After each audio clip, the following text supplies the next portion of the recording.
கர்த்தருடைய பரிசுத்த நாமத்துக்கு மகிமை உண்டாவதாக. 2 பேதுரு 3 அதிகாரம் 14 வசனத்தை வாசி. ஆகையால் பிரியமானவர்களே, இவைகள் வர காத்திருக்கிற நீங்கள் கரையற்றவர்களும் பிழையில்லாதவர்களுமாய் சமாதானத்தோடு அவர் சந்நிதியில் காணப்படும்படி ஜாக்கிரதையாயிருங்கள். இங்கே பேதுரு தன்னுடைய நிருபத்தை முடிக்கிற நேரத்தில் சில காரியங்களை குறித்து அவர் சுட்டிக்காட்டுகிறார். அவருடைய வாக்குத்தத்தத்தின்படி நீதி வாசமாயிருக்கும் புதிய வானங்கள் புதிய பூமியும் உண்டாகும் என்று காத்திருக்கிறோம் சொல்லிட்டு, இவைகள் வர காத்திருக்கிற நீங்கள் கரைதிரை இல்லாமல் சமாதானத்தோட அவர் சந்நிதியின் முன்னே நீங்கள் காணப்படுங்கள் என்று சொல்லிவிட்டு சந்நிதியில் காணப்படும்படி ஜாக்கிரதையாய் இருங்கள் என்று சொல்லுகிறார். இன்றைக்கு பைபிள் ஸ்டடி நாம் ஜாக்கிரதையாய் இருக்க வேண்டும். எவைகளில் ஜாக்கிரதையாய் இருக்க வேண்டும்? ஜாக்கிரதை அது ஒரு கண்டிப்பினுடைய இன்னொரு வார்த்தை, கவனத்தினுடைய மறு வார்த்தை. உலகத்தில் பல காரியங்களுக்கு ஜாக்கிரதை என்று எழுதி போட்டிருப்பார்கள். ரோடுகளிலே, சில வீட்டின் வாசல்களிலே, சில கம்பெனிகளிலே, முக்கியமான இடங்களில், கவனமாக இருக்க வேண்டிய இடங்களில் ஜாக்கிரதை என்ற வார்த்தையை நாம் பார்க்க முடியும். வேதத்தில் கூட பழைய ஏற்பாட்டிலும் சரி புதிய ஏற்பாட்டிலும் சரி என்னென்ன காரியங்களில் ஜாக்கிரதையாக இருக்க வேண்டும் என்று தெளிவாக வேதம் சுட்டிக்காட்டுகிறது. எல்லாவற்றுக்கும் மேலாக அவருடைய சந்நிதியிலே காணப்பட நாம் ஜாக்கிரதையாக இருக்க வேண்டியது அவசியம். இந்த உலகத்துல நமக்கு சில காரியங்கள் இருக்கும், சில காரியங்களை நாம் கவனம் இல்லாமல் இருக்கலாம், சில காரியத்துல ரொம்ப கவனம் உள்ளவர்களா இருக்கலாம், தேவைப்படுகிற காரியங்கள்ல கவனம் இல்லாம இருப்போம், தேவைப்படாத காரியங்கள்ல ரொம்ப கவனமா இருப்போம். இப்படி உலக காரியங்கள்ல பல காரியங்கள்ல நாம் கவனம் இல்லாமலோ ஜாக்கிரதை இல்லாமலோ இருக்கிறோம். ஆனால் கர்த்தர் நம்மை ரட்சித்திருக்கிறார், தம்முடைய இரத்தத்தினால் நம்மை கழுவி இருக்கிறார், நம்மை ஆசாரியர்களும் ராஜாக்களுமாக மாற்றி இருக்கிறார், தம்முடைய பிள்ளைகளாக நமக்கு அதிகாரம் கொடுத்திருக்கிறார், நமக்கு ஒரு அபிஷேகம் உண்டு, நமக்கு ஒரு விசுவாச வாழ்க்கை உண்டு, நம்முடைய இந்த விசுவாச வாழ்க்கைக்கு ஒரு முடிவும் உண்டு, இந்த விசுவாச வாழ்க்கைக்கு ஒரு பிரதிபலனும் உண்டு. அந்த பிரதிபலனை பெற்றுக்கொள்ள கர்த்தருடைய சந்நிதியிலே நாம் காணப்பட வேண்டுமானால் அவர் சொல்லுகிறார், அவர் சந்நிதியில் காணப்பட நீங்கள் ஜாக்கிரதையா இருங்கள். ஆண்டவருடைய சந்நிதியில காணப்படணும்னா நம்ம ரொம்ப ஜாக்கிரதையா இருக்க வேண்டியது அவசியம். ஏனென்றால் சத்துரு நம்ம மேல ரொம்ப கவனமா இருக்கிறான். எவனை விழுங்கலாமோ என்று அவன் வகை தேடி சுற்றி திரிகிறான் என்று வேதம் சொல்லுகிறார். அதனால அவனுடைய கண்ணிக்கு தப்பணும்னு சொன்னா நாம் அவனுடைய கண்களுக்கு தப்புவது ரொம்ப கடினம். ஆனால் அப்படி தப்ப வேண்டுமானால் நாம் இந்த நாட்கள்ல மிகவும் ஜாக்கிரதையாக இருக்க வேண்டியது அவசியம். அதனால தான் வேதம் சொல்லுகிறது ஜாக்கிரதையாயிருங்கள். நம்மில் அநேகர் இந்த விசுவாச வாழ்க்கைக்கு வந்த பின்பு மிகவும் கேர்லெஸ்ஸா மாறுகிறோம், கவனம் இல்லாமல் மாறுகிறோம். அநேகர் பல காரியங்களில் கவனம் இல்லாமல் பிசாசின் கண்ணியில போய் சிக்கிக் கொள்கிறார்கள். அநேக தேவனுடைய பிள்ளைகள் இன்றைக்கு பின்மாற்றத்தை சந்திக்கிறதுடைய காரணம் என்ன? அநேகர் பிசாசு விழுங்குகிறதுடைய காரணம் என்ன? அநேக ஊழியர்கள் கூட தடுமாறுவதின் காரணம் என்ன? அது நீங்க ஆராய்ந்து பார்த்தால் அவர்கள் எங்கேயோ ஜாக்கிரதை குறைவாக இருந்திருப்பார். அதான் அங்க நடக்கிற சம்பவம். அநேகர் ஊழியர்கள் தடுமாறி போனதுக்கு காரணமே அவங்க ஏதோ ஒரு விஷயத்துல ஜாக்கிரதை இல்லாம இருக்கிறாங்க. பேச்சிலேயோ, சிரிப்பிலேயோ, பழக்க வழக்கங்களிலேயோ, பணத்திலேயோ, உண்மையிலேயோ, விசுவாசத்திலேயோ, பரிசுத்தவான்களுடைய உள்ள ஐக்கியத்திலேயோ, தன்னில்லாவிட்டால் ஏதோ ஒன்றுல அவங்க கவனம் இல்ல. அது அவங்களுக்கு தெரியும். ஏதோ ஒன்றுல தவறும் பொழுது அவங்களுடைய அடிகள் சறுக்குகிற, அவங்க தடுமாறி கீழே விழுந்து விடுகிறார். அந்த வாள் எவனை விழுங்கலாமோ அடிச்சுக்கிட்டே இருக்கு. வெளிப்படுத்தல் 12ஆம் அதிகாரத்தில் சொல்லி இருக்கிறது, அந்த சர்ப்பத்தின் வாள் வானத்தில் உள்ள நட்சத்திரங்களில் 1/3 கீழே விழ தள்ளிட்டு இழுத்தது. அந்த வாளுக்கு கவனம் இல்லாம நம்ம இருந்துட்டோம், அந்த வாளுக்கு நம்ம ஜாக்கிரதை இல்லாம இருந்துட்டோம் சொன்னா அந்த வாள் யாரையும் தட்டிடும். அதுக்கு நமக்கு இந்த சபையிலேயே எத்தனையோ சாட்சிகள் இருக்கு, விசுவாசிகள் சாட்சிகள் இருக்கு, சபை நடத்திப்புக்காரர்கள் சாட்சி இருக்கு. உலகம் எங்கும் நம்ம பார்க்கும் பொழுது இந்த வாளுடைய அடியில எத்தனையோ பேர் விழுந்துடுறாங்க. அதுக்கு காரணம் அவங்க ஏதோ ஒரு இடத்துல ஜாக்கிரதை இல்லை என்பதை நாம் விளங்கிக் கொள்ள வேண்டியது அவசியம். அந்த இடத்துல அவங்க எங்கேயோ தடுமாறுறாங்க. ஒருவேளை அது வெளியே தெரியாது, ஆனா நியாய தீர்ப்புல கரெக்டா தெரிஞ்சிடும் இந்த இடத்துல தடுமாறிட்டோம். அதனால நாம் இந்த நாட்கள்ல நாம் ஜாக்கிரதையா இருக்கும்படியாக தேவன் நமக்கு ஆலோசனை சொல்லுகிறார். நம்முடைய வேலையில நம்ம ஜாக்கிரதையாக இருந்தா நாம் ராஜாக்களுக்கு முன்பாக போய் நிற்கலாம். அவருடைய சந்நிதியில் காணப்படும்படி ஜாக்கிரதையா இருங்கள் சொல்லியிருக்காங்க. அவருடைய சந்நிதிங்கிறது தேவனுடைய சந்நிதி. ராஜாவின் சந்நிதியில போய் நிக்கணும்னு சொன்னா நாம் எவ்வளவு கவனமாக இருக்க வேண்டும். நீதிமொழிகள் 22ஆம் அதிகாரம், நீதிமொழிகள் 22:29. தன் வேலையில் ஜாக்கிரதையா இருக்கிறவனை நீ கண்டால் அவன் நீசருக்கு முன்பாக நில்லாமல் ராஜாக்களுக்கு முன்பாக நிற்பான். தன் வேலையில ஒருவன் ஜாக்கிரதையாக இருந்தால் அவன் நீசருக்கு முன்பாக நிற்க மாட்டான், பாவிகளுக்கு முன்னால் நிற்க மாட்டான், ராஜாக்களுக்கு முன்பாக போய் நிற்பான். தேவனுக்கு முன்பாக நம்ம போய் நிக்கணும்னா தேவன் நமக்கு கொடுத்த வேலைகள் உண்டு. அது ஊழியமா இருக்கலாம், குடும்பமா இருக்கலாம், ஒரு தொழிலாக இருக்கலாம், விசுவாச வாழ்க்கையாக இருக்கலாம், பிரதிஷ்டையின் வாழ்க்கையா இருக்கலாம். கர்த்தர் உனக்கு என்ன கொடுத்தாரோ அதுல நீ ஜாக்கிரதையாக இருக்கணும். தன் வேலையில் ஒருவனை உண்மையா இருக்க நீ கண்டால் அவன் நீசருக்கு முன்பாக நிற்காமல் ராஜாக்களுக்கு முன்பாக போய் நிற்பான். பிதாவுக்கு முன்பாக தைரியமா நிக்கணும்னா நாம நம்முடைய வேலையில ஜாக்கிரதையாக இருக்கணும். நமக்கு தேவன் எவ்வளவு வேலைகள் கொடுத்திருக்கிறார். இந்த ஊழியத்தை குறித்து, இந்த வேலைகளை குறித்து வேதம் சொல்லுகிறது அது பெரிய வேலைன்னு சொல்லி, அது ஆண்டவருடைய வேலைன்னு சொல்லி, ராஜாவின் வேலைன்னு சொல்லி. இந்த வேலையை குறித்து நாம் நம்முடைய இந்த விசுவாச வாழ்க்கை குறித்து பைபிள்ல இந்த வேலையை குறித்து ஒவ்வொரு இடத்துலயும் நீங்க பார்க்கும் பொழுது ஒரு இடத்துல சொல்லி இருக்கு ராஜாவின் வேலை. தாவீது சொல்றான் ராஜாவின் வேலை விஷயமா நான் வந்தேன். இன்னொரு இடத்துல நெகேமியா சொல்லுகிறான் இது பெரிய வேலைன்னு. எஸ்ரா சொல்லுவான் இது ஆண்டவருடைய வேலைன்னு சொல்லுவான். சொல்லுவான். அப்படியானால் கர்த்தர் கொடுத்த இந்த வேலைகளில நாம் ரொம்ப கவனமாக இருக்கணும். நெகேமியா 6:3 பாத்தீங்கன்னா இது ஒரு பெரிய வேலை. அப்பொழுது நான் அவர்களிடத்திற்கு ஆட்களை அனுப்பி, நான் பெரிய வேலையை செய்கிறேன், நான் வரக்கூடாது, நான் அந்த வேலையை விட்டு உங்களிடத்திற்கு வருகிறதினால் அது மினக்கெட்டு போவானேன் என்று சொல்ல சொன்னேன். பாத்தீங்களா, அவன் சொல்றான் இது ஒரு பெரிய வேலை. ஆண்டவருடைய வேலையில நீ இருக்கும் பொழுது நீ அதுல ஜாக்கிரதையாக இருக்கணும். நம்ம குடும்பத்துல இருந்தா கூட நம்ம ஆண்டவருடைய பிள்ளைகள். அப்படினால நாம் இந்த விஷயத்துல ரொம்ப கவனமாக இருக்க வேண்டிய ஒரு காரியம். நாம் இந்த நாட்கள்ல நம்மை குறித்து நாம் கவனம் இல்லாமல் இருந்தால் நம்முடைய வாழ்க்கையில நாம் தடுமாறி போய் விடுவோம். இது பெரிய வேலை. இன்னொரு இடத்துல ஆண்டவருடைய வேலை என்ற ஒரு காரியம் இருக்கு. இன்னொரு இடத்துல தாவீது சொல்றான், இது ராஜாவினுடைய காரியம், அவசரமா இருந்தபடினால் நான் ஒரு பட்டயம் கூட எடுத்து வராமல் வேகமாக புறப்பட்டு வந்து விட்டேன் என்று சொன்னான். அப்படினால நமக்கு இந்த நாட்களில ராஜாவின் காரியம் அவசரம் என்று சொல்கிறார். நம்முடைய காரியங்களை நம்ம எவ்வளவு ஜாக்கிரதையா இருக்கிறோம். நீங்க ஜாக்கிரதையா இருந்தா நீங்கள் ஆளுகை செய்வீர்கள். ஜாக்கிரதையா இருந்தால் ராஜாவுக்கு முன்பாக போய் நிற்பீர்கள். ஜாக்கிரதையா இருந்தால் தேவனுடைய சன்னிதானத்துல போய் நிற்க முடியும். நீதிமொழிகள்ல பார்க்கும் பொழுது 12ஆம் அதிகாரம் 24ஆம் வசனம் சொல்லுகிறது, ஜாக்கிரதை உள்ளவனுடைய கை ஆளுகை செய்யும். ஜாக்கிரதை உள்ளவர்களுடைய கை ஆளுகை செய்யும், சோம்பேறியோ பகுதி கட்டுவான். ஜாக்கிரதையா நீங்க நீங்கள் ஆளுகை செய்யக்கூடியவளாய் மாறுவீர்கள். ராஜாவுக்கு முன்பாக நிற்கிறது மாத்திரமல்ல, மகிமையில ஒரு பெரிய ஆளுகை இருக்கு. 1000 வருஷ அரசாட்சியில ஒரு ஆளுகை இருக்கு. நாம் அந்த ஆளுகையை பெற்றுக் கொள்ளலாம். நமக்கு இந்த நாட்கள்ல நம்முடைய விசுவாசிகள் தங்களுடைய ஆவிக்குரிய ஜீவிதத்தை குறித்து ரொம்ப கவனம் இல்லாம இருக்கிறாங்க. ஒரு பொறுப்பற்ற நிலவரத்தில் இருக்காங்க. ஏதோ ஒரு நிர்விசாரமான ஒரு போக்கு ஜனங்களுக்குள்ள வந்து விட்டார். ஈவன் ஒர்க்கர்ஸும் சரி, பிலீவர்ஸும் சரி, புதியவர்களும் சரி, அவங்க எல்லாருக்குள்ளயுமே இந்த சோதோமின் ஆவியுடைய ஒரு போர்ஷன் என்ன தெரியுமா? நிர்விசாரம். என்ன சொன்னால் ஜபமா, அதுல ஒரு நிர்விசாரம். ஊழியமா, அதுல ஒரு நிர்விசாரம். வேலையா, அதுல ஒரு நிர்விசாரம். படிப்பா, அதுல ஒரு நிர்விசாரம். வருங்காலமா, அதை பத்தி எதையுமே குறித்து கவலை இல்லாத ஒரு பொறுப்பற்ற ஒரு நிலவரம் இன்னைக்கு அநேகருக்குள் காணப்படுவதை பார்க்கலாம். அதனாலதான் வேதம் சொல்லுகிறது, ஜாக்கிரதை உள்ளவனுடைய கை ஆளுகை செய்யும். ஜாக்கிரதை உள்ளவன் அவன் நீசருக்கு முன்பாக நிற்காமல் ராஜாக்களுக்கு முன்பாக காணப்படுவான். ஜாக்கிரதை உள்ளவன் தேவனுடைய சந்நிதியில போய் காணப்படுவான். அடுத்ததாக இந்த ஜாக்கிரதை நம்முடைய வாழ்க்கையில இருந்தா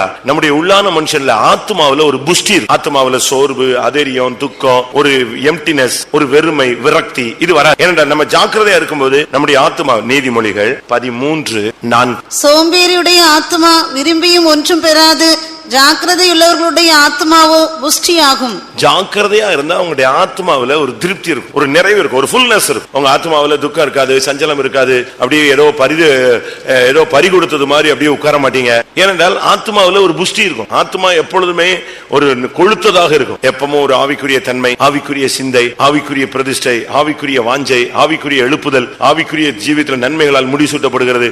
எப்பவுமே ஒரு ஸ்பிரிச்சுவல் மைண்ட் உனக்குள்ள இருந்து உன்னுடைய ஆத்மாவுல ஒரு புஷ்டியான ஒரு போக்கு இருக்கு. ஆனா ஜாக்கிரதை இல்லைன்னா இந்த ஆத்மா அப்படியே விடாய்த்து, சோர்ந்து, களைத்து, பின்மாறி, விரக்தியாகி, முடங்கி படுத்து அப்படியே ஒண்ணுமில்லே இல்லாம கிடப்பாங்க. 2 பேருக்குள்ள இருக்கிறது ஆத்மா தான். ஒருத்தர் எழுப்புதலா இருக்கிறான், ஒருத்தர் ஒண்ணுமில்லாம இருக்கிறான். காரணம், ஜாக்கிரதை உள்ளவனுடைய ஆத்மா புஷ்டியா. ஜாக்கிரதையா இருந்தா அவனுடைய நினைவுகள் செல்வமாக மாறும். கொஞ்சம் கவனமா நீங்க சம்பாதிச்சு பாருங்க, கொஞ்சம் கவனமா சேர்த்து வச்சு பாருங்க, கொஞ்சம் கவனமா பிசினஸ் பண்ணி பாருங்க, கொஞ்சம் கவனமா நீங்க அடி எடுத்து வச்சு பாருங்க, உங்களை கர்த்தர் ஆசீர்வதிச்சு. நம்ம என்ன செய்யறோம்? இஷ்டத்துக்கு செலவழிக்கிறோம், இஷ்டத்துக்கு ஒண்ணுமில்லாம ஆக்கிறோம். வரும்போது பணம் வர்ற வரைக்கும் ஸ்தோத்திரம் பண்ணிட்டே இருப்பான், வந்த பிறகு ஆளையே காணும், எல்லாத்தையும் காலி பண்ணிட்டு திருப்பி வருவான். நமக்கு ஒரு சிலருக்கு எல்லாம் கையில பணம் நிக்கிறது இல்ல. காரணம் அவங்க ஜாக்கிரதை குறைவுதான். அது போயிடுது.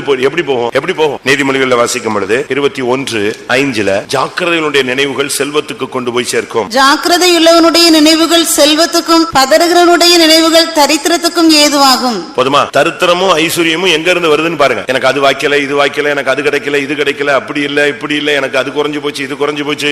இந்த பாட்டு பாடுறதுக்கு முன்னால இந்த வசனத்தை முன்னால வைங்க. இந்த வசனத்தை வச்சு பாருங்க. ஜாக்கிரதை உள்ளவனுடைய நினைவுகள் செல்வத்துக்கு கொண்டு போய் சேரும். தரித்திரனுடைய பதறுகிறவனுடைய எண்ணங்கள் தரித்திரத்துக்கு அவனை கொண்டு போகும். நீங்க ஜாக்கிரதையா இருக்கீங்களா? தடுமாறுறீங்களா? பதறுகிறீர்களா? வேதம் சொல்லுகிறது, விசுவாசிக்கிறவன் பதறான். விசுவாசிக்கிறவன் பதறவே மாட்டான். ஒரு இடத்துல தன் உதடுகள்ல பதறி விட்டான் மோசே. ஒரு வல்லமையுள்ள விடுதலை நாயகர் தலைவர் மோசே ஒரே ஒரு இடத்துல வார்த்தையில பதறிட்டார். தன் உதடுகளினால் பதறி பேசினான். ஒரு டைம், அந்த ஒரு டைம் பதறி பேசினதுக்கு அவனுக்கு எது போயிருச்சு? கானான் பறி போய் விட்டது. எவ்வளவு ஒரு நிர்பந்தமான ஒரு ரிசல்ட் பாருங்க. அவன் எதிர்பார்த்து வருஷ கணக்கா ஓடி வந்ததே அதுக்கு தான். ஆனா அவன் பதறிட்டான். 106:33 அவர்கள் அவன் ஆவி விசனப்படுத்தினதினாலே தன் உதடுகளினால் பதறி பேசினான். முடிந்ததா? அதற்கு பின்பு அவனால கானானுக்குள்ள கால் வைக்க முடியல. பதறுகிறவனுடைய எண்ணங்கள் தரித்திரத்துக்கு கொண்டு போகும். ஜாக்கிரதைகளுடைய எண்ணங்கள் அவனை செல்வத்துக்கு கொண்டு செல்லும். இதுல இருந்து என்ன விளங்கிக் கொள்கிறோம்? ஒரு தேவனுடைய பிள்ளையினுடைய வாழ்க்கையில தேவன் எதிர்பார்க்கிறது அவன் ரொம்ப கவனமா இருக்கணும். இந்த ரட்சிப்பை குறித்து ரொம்ப கவனமா இருக்கணும். இருக்கணும், இந்த ஐக்கியத்தை குறித்து ரொம்ப கவனமா இருக்கணும். இந்த ஜாக்கிரதைன்னு சொல்றமே, இது எப்போ நமக்கு கிடைக்குது? எப்போ நமக்கு நம்முடைய லைஃப்ல இது எப்போ தொடங்குது? மனம் திரும்புதலில் முதல் படி ஜாக்கிரதை. தேவனுக்கு ஏற்ற துக்கம் உங்களுக்குள் வந்தால் அதுதான் மனம் திரும்புதல். 2 கொரிந்தியர் 7 அதிகாரம் 10-11. தேவனுக்கு ஏற்ற துக்கம் பின்பு மனசாப்படுகிறதற்கு இடமில்லாமல் ரட்சிப்புக்கு ஏதுவான மனம் திரும்புதலை உண்டாக்குகிறது. லௌகிக துக்கமோ மரணத்தை உண்டாக்குகிறது. பாருங்கள், நீங்கள் தேவனுக்கு ஏற்ற துக்கம் அடைந்தது உண்டே, அது உங்களிடத்தில் எவ்வளவு ஜாக்கிரதையையும். பாருங்க, மனம் திரும்புதலுடைய முதல் படியே நான் மனம் திரும்பிட்டேன் அப்படின்னு ஒரு ஆள் சொன்னார்னா அவருக்கு முதல்ல எது தேவை? அவர் யாரா மாறிடணும்? ஜாக்கிரதை உள்ளவனா மாறிடணும். என்னைக்கு மனம் திரும்பிட்டானோ அன்னையில இருந்து அவர் ரொம்ப ஜாக்கிரதையா மாறணும். மனம் திரும்புதல்ங்கிறது ஒரு நாள் நடக்கிற சம்பவம் அல்ல. அது பாவியினுடைய வாழ்க்கையில துவங்குது, பரிசுத்தவானுடைய வாழ்வுல கடைசி வரைக்கும் அது முடியுது. போதுமா? மனம் திரும்புகிற ஒரு பாவியின் நிமித்தம் சொல்லி இருக்கு. அதே நேரத்துல இந்த மனம் திரும்புற வாழ்க்கை எங்க வரைக்கும் வரணும்? சாகுற வரைக்கும் இருக்கும். இல்லையே, மனம் திரும்புதல் ஸ்டார்டிங் ஸ்டேஜ் தானே அப்படின்னு நீங்க கேட்கலாம். கிடையவே கிடையாது. மனம் திரும்பின சபைகளுக்கு வெளிப்படுத்தல் 2 அதிகாரம் 3 அதிகாரத்துல ஆவியானவர் பேசும்பொழுது ஒவ்வொரு சபையும் பார்த்து பேசுறாரு. என்ன சொல்றாரு? மனம் திரும்பு, இன்னென்ன காரியத்துல மனம் திரும்பு. நம்ம முதல்ல ரட்சிக்கப்படும் போது பாவம், உலகம், மாமிசம் இதுல இருந்து நம்ம மனம் திரும்பி வந்துட்டோம். விக்கிரகம், உலக கட்டுகள் எல்லாவற்றிலிருந்து மனம் திரும்பி வந்துட்டோம். இங்க வந்த பிறகு நம்முடைய ஜீவிதத்துல சில புத்தீனங்கள், வாழ்வில் உள்ள போராட்டங்கள், பகுதியில் பாதைகளில் உள்ள தடுமாற்றங்கள், இவைகளில நம்ம சில குழம்புகிறோம். அதுல இருந்து நம்ம என்ன செய்யணும்? மனம் திரும்ப வேண்டும். அப்படியான மனம் திரும்புதல் என்பது மரணம் வரை நமக்குள்ள நடக்கிற முக்கியமான ஒரு சம்பவம். அது ஒரு ரத்த ஓட்டம் போல. ரத்த ஓட்டம் ஓடிட்டே இருக்கணும். நீங்க தூங்கினாலும், நான் தூங்கினாலும், சாப்பிட்டாலும், சிரிச்சாலும், விளையாண்டாலும், ஓடினாலும், நடந்தாலும், படுத்து கிடந்தாலும், என்ன இருந்தாலும் எது ஓடிட்டே இருக்கும்? ரத்த ஓட்டம் நடந்துகிட்டே இருக்கும். பிளட் சர்க்குலேஷன் நடந்துகிட்டே இருக்கும். அதே போல இந்த மனம் திரும்புதல், ஒரு பார்வை பார்த்துட்டோம்னா சோத்திரம் சோத்திரம் சோத்திரம், டக்குன்னு அதுல இருந்து என்ன செய்யணும்? மனம் திரும்பணும். ஒரு வார்த்தை தடுமாறி பேசிட்டோம்னா உடனே மனம் திரும்பணும். ஒரு காரியத்துல தலையிட்டோம்னா உடனே மனம் திரும்பணும். இப்படி ஒவ்வொன்றுக்கும் வேதத்துல தெளிவாக சொல்லுது. அதனால தேவனுக்கு ஏற்ற துக்கத்தின் இல்லாவிட்டால் மனம் திரும்புதலுடைய ஃபர்ஸ்ட் படின்னு சொல்லுகிறது ஜாக்கிரதை. ரொம்ப ஜாக்கிரதையா. நீங்க இந்த மெய்காப்பாளர்கள் எல்லாம் பாத்தீங்கன்னா, பாடிகார்டு, அவங்க எல்லாம் அங்க உட்கார்ந்து சிரிச்சிட்டு இருக்க மாட்டான், பேசிட்டு இருக்க மாட்டான். தலைவர்கள் உட்கார்ந்து பேசுவாங்க, சிரிப்பாங்க. ஆனா மெய்காப்பாளர்கள் என்ன செய்ய மாட்டாங்க? என்ன யோசிக்கிறீங்க? இந்த பாடிகார்டு எல்லாம் என்ன செய்ய மாட்டாங்க? இவங்க பேசுறத உட்கார்ந்து சிரிச்சுக்கிட்டு அங்கங்க பாத்துட்டு விட்டுற மாட்டாங்க. இவங்களுடைய கவனம் எல்லாம் யாரதான் பார்க்கணும்? இந்த தலைவரை தான் பார்த்துட்டு இருக்கு. தாவீது போய் கேட்கறான். தாவீது வர்றான், சவுலுடைய செம்பு சால்வை எல்லாம் எடுத்துட்டு போயிட்டான். போயிட்டு அங்க இருந்து சொல்றான், அப்னேரே, ராஜாவை காக்காமல் போனது என்ன? அவன் கேட்கறான். அங்க இருந்து பேசுறான், நீ ஒரு குற்றவாளியா மாறிட்டியே, உன் கையில ஒப்பு கொடுத்திருந்த ராஜாவை விட்டுட்டியே. அவன் கேட்கறான். 1 சாமுவேல் 20 தாவீதினுடைய 24:14. அப்பொழுது தாவீது அப்னேரை நோக்கி, நீர் வீரன் அல்லவா? இஸ்ரவேலில் உமக்கு சரியானவன் யார்? பின்னை நீர் உம்முடைய ஆண்டவனாகிய ராஜாவை காக்காமற் போனது என்ன? ஜனத்தில் ஒருவன் உம்முடைய ஆண்டவனாகிய ராஜாவை கொல்லும்படி வந்திருந்தானே. அவன் சொல்றான், நீ தானே வீரன் அல்லவா? நீ தானே பாடிகார்டு? நீர் வீரன் அல்லவா? இஸ்ரவேலில் உனக்கு சரியானவன் ஒருத்தனுமே இல்லையே. அப்படி இருக்கும்போது நீ ராஜாவை காக்காமல் போனது என்ன? எப்படி இருக்கும்? இவன் அப்னேரை நோக்கி கூப்பிடுறான், அப்னேரே அப்படின்னா. உடனே அப்னேர் சொல்றான், ராஜாவுக்கு நேராக கூக்குலட நிகிற நீர் யார் அப்படின்னா. அப்பதான் சொன்னா, நீர் வீரனாச்சே, நீ விட்டுட்டியே, ஜாக்கிரதை இல்லாம போயிச்சே. இந்த பாடிகார்டு எல்லாம் ரொம்ப கவனமா இருப்பாங்க. நீங்க ராஜீவ் காந்தி செத்துட்டாருன்னு உங்களுக்கு தெரியும். கூட செத்தது யாரு தான்? மெயினா அவருடைய பாடிகார்டு தான். தலைவர் சாகவே கூடாது. இவங்க தங்களுடைய உயிரை எங்க வைக்கணும்? அங்க வைப்பாங்க. அதுதான் முக்கியம். அதே மாதிரி ஒரு கப்பல் கவருது, இல்லாட்ட கப்பல் மூழ்குதுன்னு சொன்னா ஒரு ஆள் உயிரோட அதுக்குள்ள கடந்தா கூட அவனை தப்புவிக்க வேண்டியது யாருடைய வேலை? பைலட்டுடைய வேலை. அவன் எந்திரிச்சு ஓடிட மாட்டான். கப்பல் மாலுமி ஓடவே மாட்டான். எல்லாரும் போயிட்டாங்கன்னா தான் இவன் தப்புனுமே தவிர, அந்த கடைசி ஆள் இருந்தானா அவன் அங்கதான் இருப்பான். அங்க இருந்தா ஜீவனை கொடுப்பான். நம்ம எத்தனை பேர் எப்படி இருக்கும்? அவ்வளவு ஜாக்கிரதையா. ஜாக்கிரதை என்பது மனம் திரும்புதலுடைய முதல் பகுதி. பரிசுத்தவானுடைய வாழ்வில் எப்பொழுதும் இருக்க வேண்டிய ஒரு பகுதி. எப்பவும் ஜாக்கிரதையா இருக்கணும். தூங்கிட்டு இருந்தா கூட ஜாக்கிரதையா இருக்கணும். நம்முடைய ட்ரெஸ்ல ஜாக்கிரதையா இருக்கணும். நம்முடைய பேச்சுல ஜாக்கிரதையா இருக்கணும். நம்முடைய பழக்க வழக்கங்கள் ஜாக்கிரதையா இருக்கணும். ரொம்ப கவனமா இருக்கணும். ஒரு வாலிப பெண்ணு காலேஜ் பண்ணா, ரொம்ப கவனமா இருந்தா. ரொம்ப கவனம்னா ரொம்ப கவனமா இருக்கு. யார்ட்டையும் பேசுறது இல்ல, யார்ட்டையும் சிரிக்கிறது இல்ல. ரொம்ப அமைதியா வந்துட்டு அமைதியா போயிடும். கடைசி எக்ஸாம் முடியற அன்னைக்கு யாரோ ஒரு பையன் பார்த்து சிரிச்சான். இவ கிளாஸ்ல உள்ள பையன் அவளுக்கு தெரியும். சரி, படிப்பு முடிஞ்சிருச்சு. கடைசி லாஸ்ட் எக்ஸாம் முடிஞ்சிருச்சு. எல்லா செமஸ்டரும் முடிஞ்சு போச்சு. இனிமே அவனை இவ பார்க்க போறதில்ல, இவனை அவனை பார்க்க போறதில்ல. அதனால அவன் எல்லாரும் சிரிச்சுட்டு இருக்கான இவளும் என்ன செஞ்சிட்டா, லாஸ்ட்ல லைட்டா ஒரு ஸ்மைல் பண்ணிட்டு போனான். அவ்வளவுதான். இதை பார்த்துக்கிட்டு இருந்தவன், டேய் உன்னைய பார்த்து சிரிச்சிட்டா, நீ கவனிக்கவே இல்லையா? 3 வருஷமா கவனிக்காம விட்டுட்டியா? இப்படியே சொல்லி இவனை குழப்பி இவன் பைத்தியமாயி அது ஒரு பெரிய பிரச்சனையாகி வீட்டுக்கு வந்துச்சு. அப்ப அவ சொன்னா, நான் 3 வருஷம் எப்படி இருந்தேன்? ரொம்ப கவனமா இருந்தேன். இந்த லாஸ்ட்ல இப்படி ஒரு சின்ன ஒரு ஃப்ரெண்ட்ஷிப்ல தான் நான் நினைஞ்சிட்டேன். ஒரு சகோதரத்துவத்துல தான், ஸ்நேகத்துல தான் அப்படி செஞ்சேனே தவிர தவறாவே பண்ணல. அது ஒரு பெரிய பிரச்சனையாகி அந்த பிள்ளைனுடைய வருங்காலமே ஒரு கொஸ்டினா மாறிடுச்சு. ஒரு நாள் சிரிச்சது. நம்ம யோசிச்சு பாருங்க, நம்ம டெய்லி சிரிச்சிட்டு விளையாடுறோம். எங்கெல்லாம் போறோம், எங்கெல்லாம் வர்றோம், என்னெல்லாம் பண்றோம்னு யோசிச்சு பாருங்க. ஒரு காரியம் போதும் நம்முடைய வாழ்க்கையை கவுத்துறது. அதனாலதான் மனம் திரும்பி விட்டால் உன்னுடைய வாழ்க்கையில் ஜாக்கிரதை ஜாக்கிரதை தொடங்க வேண்டும். சரி, எவைகளில் ஜாக்கிரதையாக இருக்கணும்னு சில பாயிண்ட்ஸ் சொல்லி நான் முடிக்கிறேன். 2 கொரிந்தியர் 11:9. நான் உங்களோடு இருந்து குறைவுபட்ட போதும் ஒருவரையும் நான் வருத்தப்படுத்தவில்லை. மக்கதனியாவில் இருந்து வந்த சகோதரர் என் குறைவை நிறைவாக்கினார்கள். எவ்விதத்திலேயும் உங்களுக்கு பாரமாய் இராதபடிக்கு ஜாக்கிரதையாய் இருந்தேன். இனிமேலும் ஜாக்கிரதையாய் இருப்பேன். நாம மத்தவங்களுக்கு ஒரு பேடனா இருக்கக்கூடாது, பாரமா இருக்கக்கூடாது, மத்தவங்களுக்கு ஒரு சிலுவையாக இருக்கக்கூடாது. வேதனை அளிக்கும் ஒரு எருசலேமை பாரமுள்ள கல்லாய் மாற்றுவேன் சொன்னது போல நாம மத்தவங்களுக்கு ஒரு பெரிய எந்திர கல்லாக இருக்கக்கூடாது. புருஷனோ மனைவியோ விசுவாசியோ ஊழியர்களோ யாராக இருந்தாலும் சரி, இந்த விஷயத்துல நீங்க ஒரு ஜாக்கிரதையாக இருக்க வேண்டியது அவசியம். இதைத்தான் பவுல் அழகாக பேசுகிறார். இந்த விஷயத்துல நாம் எல்லாரும் யாருக்கும் அவன் சொல்ற எவ்விதத்திலையும் நான் உங்களுக்கு பாரமா இராதபடிக்கு ஜாக்கிரதையா இருந்தேன். இனிமேல் நான் எப்படி இருப்பேன்? இனிமேல் நான் இப்படிதான் இருப்பேன், ஜாக்கிரதையா தான் இருப்பேன். நாம மத்தவங்களுக்கு பேடனா இருக்கக்கூடாது. புருஷன் மனைவிக்கு ஒரு பெரிய பாரமா இருக்கும், மனைவி புருஷனுக்கு ஒரு பெரிய பாரமா இருக்கக்கூடாது. அதே போல பிள்ளைகள் ஒரு பெரிய பாரமா, பெற்றோர்களுக்கு ஒரு பாரமான ஒரு கல்லாய் மாறிடக்கூடாது. இந்த விஷயத்துல ரொம்ப நம்ம கவனமா இருக்க வேண்டியது அவசியம். எந்த நாட்களிலும் நம்ம மத்தவங்களுக்கு ஒரு சிலுவை போல நம்ம இருந்துட்டோம்னா நம்ம நம்முடைய இலக்கை நாம் தொட முடியாது. யோசிச்சு பாருங்க, நம்ம இந்த விஷயத்துல ஜாக்கிரதையா இருக்கோமா? புருஷன் சொன்னாலே மனைவின்னு சொன்னாலே பாரம் சுமக்க தான் வந்துட்டோம்னு அர்த்தம் தான். கல்யாணத்தை கட்டிட்டாலே முடிஞ்சிச்சு, அப்படிதானே? விவாகங்கிறது ஒரு சமஸ்கிருத வார்த்தை. விவான்னா ஒரு பாரம், இல்லாவிட்டா கல்லுன்னு அர்த்தம். அப்படின்னு சொன்னா அதிகம் அப்படின்னு அர்த்தம், அதிகமான பாரம். அதுக்கு பேர் தான் என்னது? இது வரைக்கும் தனியா இருந்தாரு, கொஞ்சம் பாரத்துல இருந்தாரு. இப்ப கல்யாணத்தை கட்டின உடனே என்னது? ஒரு கல்ல கழுத்துல கட்டி தொங்க விட்ட மாதிரி தான். 3 கயிறு இல்ல, 3 முடிச்சு இல்ல, கயிறு தொங்க விடல. எதை தொங்க விட்டுறாங்க? எருவு மாடு ஓடிட்டே இருக்கும், கண்ட்ரோலே பண்ண முடியாது. என்ன பண்ணுவாங்க? கழுத்துல ஒரு பெரிய கட்டையை கட்டி தொங்க விட்டுருவாங்க, அதை கட்டுப்பாட்டுல கொண்டு வருது. அப்படிதானே? அப்படிதான் சொல்றாங்க. காலுக்கு என்ன செய்யறோம்? கழுத்துல கட்டினாலும் சொல்றது என்னது? ஒரு கால் கட்டு போடணும்பாங்க. உண்மைதானே? விவான்னு சொன்னா கல், பாரம் அப்படின்னு. ஹம் அப்படின்னா சமஸ்கிருதத்துல அதிகம், அதிக பாரம், அதிக வெயிட் கூடனது. இப்போ இவன் தனியா சுத்திட்டு இருந்தாலும் இப்ப பிடிச்சு கழுத்தை கட்டி காலை கட்டி இழுத்து விட்டு ஓடவும் முடியாது, நடக்கவும் முடியாது. இதுதான் உண்மை. ஆனா கல்யாணத்துக்கு பிறகு இவங்க 2 பேரும் ஒருத்தருக்கு ஒருத்தர் பாரமா இருக்க கூடாது.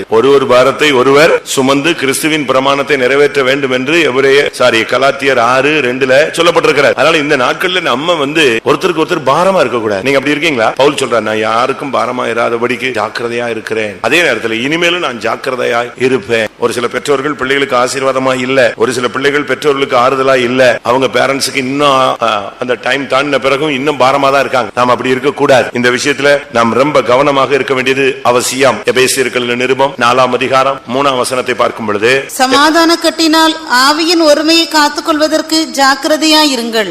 ஆவியின் ஒருமை குடும்பத்துல, இல்லாவிட்ட ஊழியத்துல, இல்லாவிட்ட சகோதரர்கள் மத்தியில, இல்லாவிட்ட வேலை ஸ்தலங்களில நீங்க ஆவியின் ஒருமைப்பாட்டை காத்துக்கொள்ள ஜாக்கிரதையாக இருக்கணும். அதுக்கு பிரச்சனை வந்துகிட்டே தான் இருக்கும். பிரச்சனை வராதுன்னே சொல்ல முடியாது, பிரச்சனை வந்துகிட்டே தான். தென்றல் அடிக்கும், டக்குன்னு ஏதோ வரும், ஈரோக்லிதோன் அடிக்கும், அமைதியா இருக்கும். புயலுக்கு பின் அமைதி. அப்ப அமைதிக்கு பின் என்ன இருக்கு? இன்னொரு புயல் இருக்கு. அப்போஸ்தலர் நடவடிக்கைகளை நீங்க பாத்தீங்கன்னா, தென்றல் அடிக்கிறதுனால் அவர்கள் காரியம் கைகூடி வந்தது என்று பயணப்பட்டார்கள், கொஞ்ச நேரத்தில் ஈரோக்லிதோன் தாக்கியது. அப்போஸ்தலர் 27:13. தென்றல் மெதுவாய் அடித்தபடியால் தாங்கள் கோரினது கைகூடி வந்தது என்று எண்ணி அவிடமிட்டு பெயர்ந்து கிரேத்தா தீவுக்கு அருகாக ஓடினார்கள். கொஞ்ச நேரத்துக்குள்ளே யூரோக்லிதான் என்னும் கடுங்காற்று அதில் மோதிற்று. வந்துருச்சா? தென்றல் அடிச்சுக்கிட்டே இருந்துச்சா, ரொம்ப சந்தோஷமா போயிட்டே இருந்தாங்க. டக்குன்னு எது வந்துருச்சு? சற்று நேரத்தில் எது வந்துருச்சு? யூரோக்லிதோன் வந்துருச்சு. பெரிய கொடுங்காற்று, பயங்கரமான ஒரு புயல் அடிச்சிருச்சு. இப்படி எல்லாம் வரும், வராதுன்னு சொல்ல முடியாது. ஒருமித்த ஒத்த கருத்துடைய பயணம் பண்றவங்க அநேகர் பிரிஞ்சிருவாங்க. நம்முடைய சபையிலேயே ஊழியத்துல கர்த்தருக்காக நின்று எத்தனையோ பேர் பிரிஞ்சு போயிட்டாங்க. இன்னைக்கு சபைகள் பெருகினதுக்கு காரணம் என்ன? கிறிஸ்துவின் சரீரமாகிய சபை இன்னும் ஒண்ணுதான் இருக்கு. ஆனா இன்னைக்கு சபைகள் அப்படின்னு பல திறப்பட்ட கூட்டங்கள் வந்ததுக்கு காரணமே என்ன? அவங்களுக்குள்ள உள்ள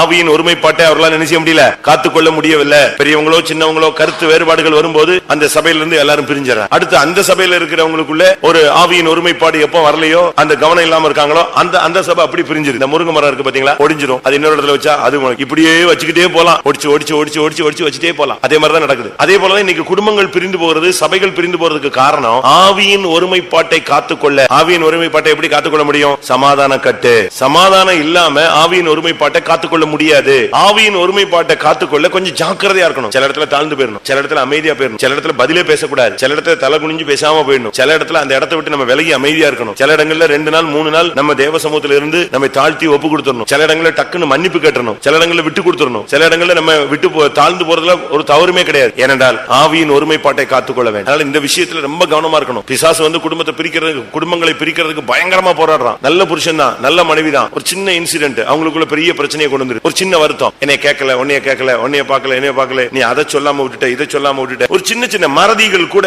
ஒரு பெரிய இஷ்யூ ஆயிடுது. அதனால இந்த பிரிவினையின் ஆவிகளுக்கு நம்ம இடம் கொடுக்காதபடி ஆவியின் ஒருமை சமாதான கட்டினால் ஆவியின் ஒருமைப்பாட்டை காத்துக்கொள்ள ஜாக்கிரதையா இருங்கள். இன்னைக்கு நம்ம குடும்பம் அமைதியா இருந்தது போல இருக்கும், நம்ம மற்ற குடும்பங்களுக்கு நியாயம் பேசிட்டு அலைவோம். திடீர்னு பார்த்தா நம்ம குடும்பத்துல என்ன உண்டாகும்? புயல் அடிக்கும். அப்ப ஊருக்கெல்லாம் உபதேசம் பண்ணிட்டு நம்ம குடும்பத்துல தடுமாறிடக்கூடாது. அதனால நாம் இந்த விஷயத்துல ரொம்ப ஜாக்கிரதையா இருக்கணும். ஜெபம் பண்ணி ஜெபம் பண்ணி ஜெபம் பண்ணி ஜெபம் பண்ணி டெய்லி குடும்பத்தின் ஒரு மனதுக்காக ஜெபிங்க, டெய்லி பிள்ளைகளுடைய ஒரு மனதுக்காக ஜெபிங்க, டெய்லி பெற்றோருடைய ஒரு மனதுக்காக ஜெபிங்க, ஆவியானவருக்கும் உங்களுக்குள்ள ஒரு மனதுக்காக ஜெபிங்க, தேவனுக்கும் உங்களுக்கும் ஒரு மனதை உண்டு பண்ணி முடியாது ஜெபிங்க. இல்லன்னு சொன்னா பிரிவினை வல்லமை பயங்கரமா உள்ள வரும். கொஞ்ச நேரத்துல உள்ள வந்து ஒரு குழப்பி விட்டு போயிடும். நல்லா இருந்த குடும்பம் அப்படியே திசை மாறி போயிடும். இன்னைக்கு பாருங்க, கிறிஸ்தவர்கள் தான் டைவர்ஸ் அதிகமா கேட்கறான்னு ஒரு சர்வே சொல். கோர்ட்ல அதிகமா டைவர்ஸ் கேஸ் அப்ளை பண்றது யாருதான்?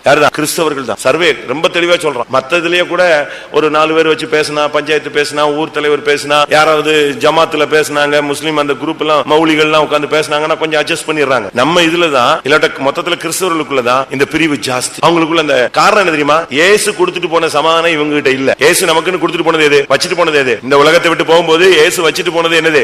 வாசிங்க, எதை வைத்து விட்டு போனார்? யோவான் 14:27 சமாதானத்தை உங்களுக்கு வைத்து போகிறேன். அது ஒண்ணுதான் வச்சிட்டு போனார், வேற எதையுமே இயேசு வைக்கல. 2 சூட்கேஸ் வச்சிட்டு போறேன், 2 பெட்டி வச்சிட்டு போறேன், பழைய Dress வச்சிட்டு போறேன், இல்ல உனக்கு ஒரு வாட்ச் வச்சிட்டு போறேன், ஒண்ணும் கிடையாது. அவர் வச்சிட்டு போனது ஒன்னே ஒண்ணுதான். என்னது? என் சமாதானத்தை உங்களுக்கு வைத்து போகிறேன். ஏன்னா இந்த சமாதானத்தை உண்டு பண்ண ஆக்கினியை ஏற்றது அவர்தான். உச்சந்தல இருந்து உள்ளங்கால் மட்டும் அடிச்சு பிச்சு ரத்தத்தை சிந்தினது காரணமே சமாதானத்தை உண்டு பண்ணும் ஆக்கினையை அவர் ஏற்றார். அதனால சிலுவையில் அவர் சம்பாதிச்ச மெயின் சொத்தே சமாதானம் தான். அந்த சமாதானத்தை தான் எனக்கும் உங்களுக்கும் வச்சிட்டு போயிருக்காரு. இந்த சமாதானம் நம்ம வீட்டுல நம்முடைய இருதயத்துல இல்லாத பட்சத்தில் தான் குடும்பங்கள் என்ன உண்டாகுது? பிரிவினர். உங்களுக்குள்ள ஒரு ஆளுக்குள்ள, உங்க மனைவிக்குள்ளயோ உங்களுக்குள்ளயோ யாருக்குள்ளயோ சரியான சமாதானம் இருந்துச்சுன்னா புயலே அடிக்கட்டும், நீங்க நிப்பீங்க. எப்படிப்பா இதை சமாளிச்ச? கிருபைதான். இவ்வளவு பெரிய போராட்டத்தை சமாளிச்சிட்டீங்களே, இவ்வளவு குழப்பம் வந்துச்சு, எப்படி உங்க ஃபேமிலியில பிரச்சனை இல்லாம தாங்க? அது காரணம் இயேசு கொடுத்த சமாதானம் உனக்குள்ள இருந்தா நீ எந்த சூழ்நிலையிலும் சமாதானத்தை என்ன செய்ய முடியும்? காத்துக்கொள்ள முடியும். இல்லன்னு சொன்னா அவ்வளவுதான், செதஞ்சு போயிடும். அதனால தான் வேதம் சொல்லுகிறது, சிதறடிக்கவன் உன் முகத்துக்கு முன்பாக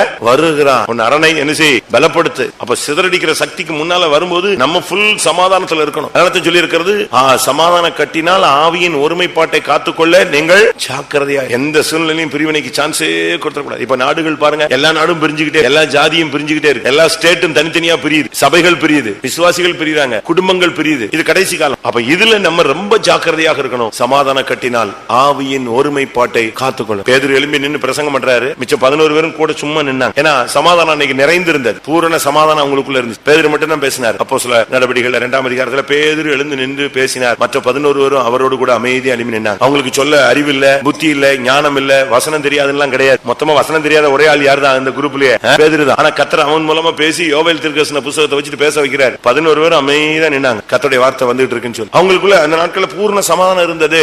இந்த விஷயத்துல நாம ஒன்று நம்முடைய ஜீவியத்துல நாம் யாருக்கும் பாரமா இருக்காதபடி இன்னைக்கு ஒரு தீர்மானம் எடுக்க. கர்த்தாவே, வயது முதிர்ந்தவங்க எல்லாம் ரொம்ப கவனமா இருக்கணும். என் பிள்ளைகளுக்கோ என்னுடைய சந்ததிக்கோ நான் ஒரு பாரமா இருக்கக்கூடாது. அப்படின்னு என்ன அர்த்தம்? போய் செத்துறணுமா? நான் யாருக்கும் பேடனா இருக்க கூடாதுன்னு செத்து போயிடணுமா? அப்படி அல்ல. நம்முடைய பேச்சோ நம்முடைய செயல்களோ மற்றவங்களுக்கு டிஸ்டர்பா இல்லாத அளவு, நம்முடைய சந்ததிகளுக்கு ஒரு இடரலா இல்லாத அளவுல நாம இருக்கு. 2வது சமாதானம். இப்ப பிள்ளை வீட்டுக்கு போறீங்க அப்படின்னா, நீங்க பிள்ளை வீட்டுக்கு போகும்போது எப்படி போறீங்களோ சமாதானம் அப்படி சமாதானமா வந்துடணும். அங்க நம்ம போனதுனால அங்க ஆவியின் ஒருமைப்பாடு என்ன செய்யக்கூடாது?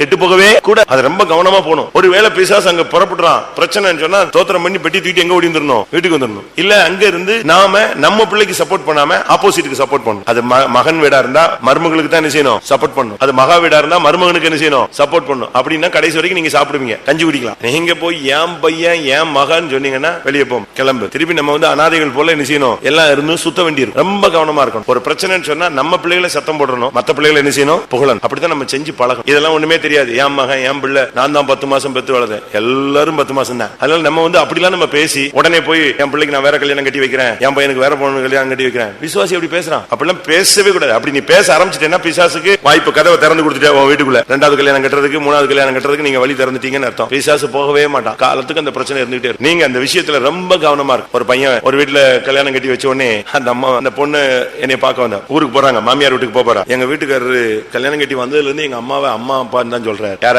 மாமனாரையும் மாமியாரையும் அம்மா அப்பான்னு தான் சொல்றாரு. நாங்க எவ்வளவு சொல்லி பார்த்துட்டோம், முறைப்படியே பேசுங்கன்னு. இல்ல அது ஒண்ணும் பிரச்சனை இல்ல, வயசானவங்க தானே, எனக்கு எங்க அம்மா அப்பா மாதிரி தான் அப்படின்ட்டு. அப்ப நான் என்ன சொல்றதுன்னா, நீயும் போய் பெங்களூர்ல போய் அவங்க அம்மா அப்பாவை நீ எப்படி சொல்லணும்?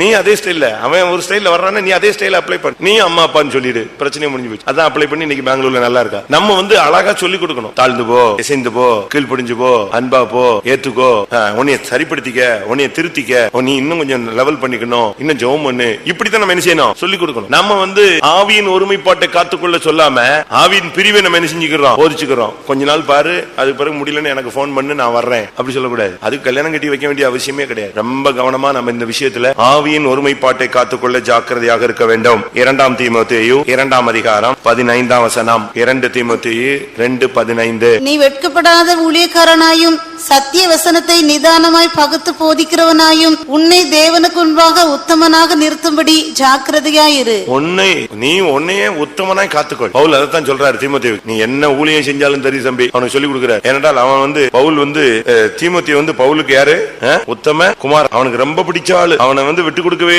மாட்டான். தீமோத்தேயு பவுல் ஒருபோது விட்டு கொடுக்க மாட்டான். ஏன்னா அவன் மேல அவனுக்கு அவ்வளவு பாசம். வாசிங்க 1 தீமோத்தேயு 1:2. விசுவாசத்தில் உத்தம குமாரனாகிய தீமோத்தேயுக்கு பாத்தீங்களா, அவனுக்கு சொல்றான், நீ என்னெல்லாம் சரிதான்ப்பா, ஆனா எந்த சூழ்நிலையிலையும் உன்னை உத்தமனாய் காத்துக்கொள். அதான் அவனுக்கு கொடுத்த ஆலோசனை. இந்த விஷயத்துல மட்டும் நீ விட்டுறாத, உன்னை உத்தமனாய் நிறுத்தும்படி ஜாக்கிரதையாயிரு. அதனாலதான் உன்னை சுத்தவனாய் காத்துக்கொள். நீ ஊழியம் செய்யற, நீ செத்து மீன் பிடிச்சிடாத. நீ ஊழியம் எல்லாம் செய்யறதெல்லாம் கரெக்ட் தான், பெரிய பெரிய ஊழியம் எல்லாம் செய்யற, நான் உன்னை அபிஷேகம் பண்ணி வச்சிருக்கிறேன், உனக்கு வரங்கள் இருக்கு, வல்லமை இருக்கு, உனக்கு கிடைச்ச வரங்களை குறித்து நீ அசதியாயிராதே, அனல் மூட்டி எழுப்பு, அதெல்லாம் சொல்லி கொடுத்துட்டு கடைசியா சொல்றாரு, நீ கர்த்தருக்கு முன்னால எப்படி ஜாக்கிரதையாரு, உன்னை உத்தமனா நிறுத்துறதுக்கு ஜாக்கிரதையா. எந்த சூழ்நிலையிலும் நீ உத்தமத்தை விட்டுறக்கூடாது. ஆதியாகமம் 17:2 கர்த்தர் பேசுறாரு. ஆபிரகாம்கிட்ட 99 வயசுல சொல்ற அதே ஆலோசனைய இவன் தன்னுடைய உத்தம குமாரனுக்கு சின்ன வயசுல சொல்லி கொடுக்கிறான். ஆதியாகமம் 17:1.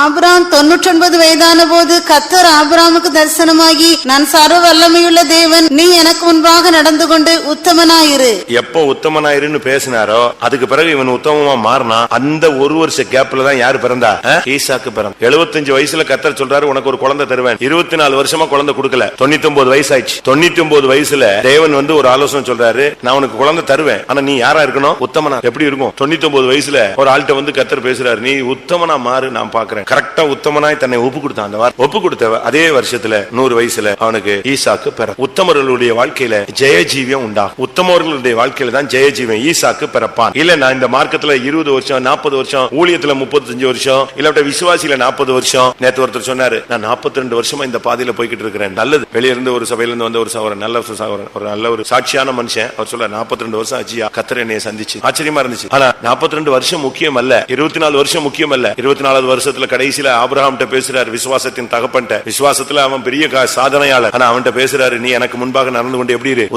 உத்தமனா இருந்தால் நம்முடைய ஜீவியத்துல ஜெய ஜீவியம் தானா. ஏன்னா சங்கீதம் 19:12-13 படிச்சு பாத்தீங்கன்னா, தன் பிழைகளை உணர்கிறவன் யார், மறைவான குற்றங்களுக்கு என்னை நீங்களாக்கும், துணிகரமான பாவங்கள் என்னை ஆண்டுகொள்ள ஒட்டாதிரும், அப்பொழுது நான் உத்தமனாகி பெரும் பாதகத்துக்கு நீங்களாய் இருப்பேன். எப்போ உத்தமனாவே, மறைவான குற்றம், அடுத்து துணிகரமான பாவம், பிழைகள் எல்லாம் என்னை விட்டு விலகிருச்சுன்னா நான் யாரா மாறிடுவேன், உத்தமனா மாறிடுவேன். நம்முடைய வாழ்க்கையில தேவன் எதிர்பார்க்கிறது. அதனாலதான் தீமோத்தேயுக்கு சின்ன வயசுலயே பவுல் சொல்லி கொடுத்தாரு, என் மகனே நீ உத்தமனா இருக்கும்படி ஜாக்கிரதையாயிரு. பிழை இல்லாத ஒரு ஜீவியம், கரை இல்லாத ஜீவியம், மறைவான குற்றங்கள் இல்லாத ஒரு ஜீவியம், துணிகரமான பாவம் இல்லாத ஜீவியம், அந்த வாழ்வை நான் எதிர்பார்க்கிறேன். அந்த வாழ்வை நீ எதிர்பார்த்து நீ அதை கொடுத்துட்டேனா நான் உனக்கு ஒரு ஜெய ஜீவியம் தருவேன். அதனாலதான் கர்த்தர் நமக்கு எச்சரிக்கிற காரியம், உத்தமனா இருக்கும்படி ஜாக்கிரதையாயிரு. நம்ம எந்த விஷயங்கள்ல உத்தமர்களா இருக்கிறோம். சில இடங்களில் சொல்லி, உன்னை இந்த விஷயத்தில் உத்தமனாக விளங்க பண்ணினபடினா நம்ம உத்தமர்களாய் மாறணும். இருதயத்துல உத்தமம் இருக்கு, மனசுல உத்தமம் இருக்கு. நம்ம உத்தமர்களாய் மாறினா என்ன நடக்கும் தெரியுமா? மனுஷனை நேசிக்கவே மாட்டோம், பணத்தை நேசிக்கவே மாட்டோம். நான் சொல்றது நல்ல கவனிங்க. உத்தமர்களா நீங்க மாறிட்டீங்கன்னா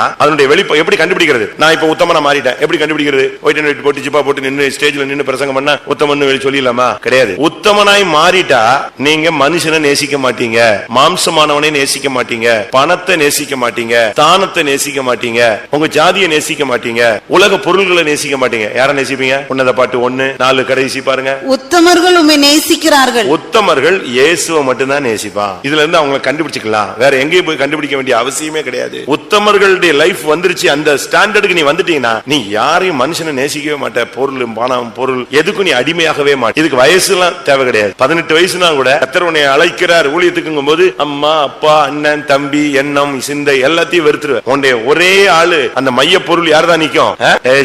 இயேசுவை மட்டும் தான் நேசிப்பீங்க. ஐயோ நீ அங்க போனேன்னா அப்படியா எது வந்தாலும் சரி, இயேசுக்காக ஜீவனை கொடுக்க. அதை பார்த்துதான் கர்த்தர் பைபிள் என்ன சொல்லி இருக்கிறது? உத்தமர் என்று எண்ணி இந்த ஊழியத்தை எங்கள் கையில் கொடுத்தார். அதைத்தான் கர்த்தர் உத்தமன் சொல்றாரு.